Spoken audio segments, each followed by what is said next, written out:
participants, nous sommes réunis ici pour élever nos voix contre l'enlèvement d'Orhan Inandi à Bichkek. Orhan Inandi est un brillant éducateur qui a reçu de nombreux prix des autorités kirghizes pour son travail. Inandi, qui avait été récemment averti par les autorités locales qu'il pourrait être la cible d'une attaque du gouvernement turc, a disparu le 31 mai alors qu'il voyageait dans son véhicule. Il n'y a plus eu de nouvelles depuis plus d'une semaine depuis sa disparition. Les autorités kirghizes le recherchent et ses anciens élèves organisent des manifestations. Sa femme, Reyhan Inandi, a annoncé que son mari était illégalement détenu à l'ambassade de Turquie à Bichkek.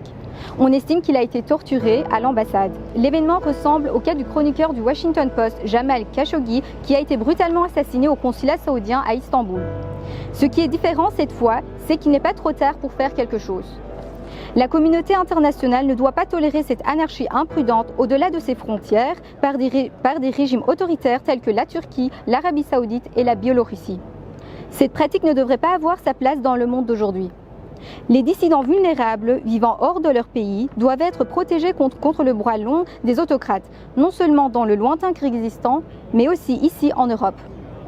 Les bras longs des autocrates ont tenté d'atteindre des militants des droits de l'homme et des journalistes tels que Bahar Kimyonger et Abdullah Bozkurt et des politiciens tels que Berivan Aslan et Zoual Demir.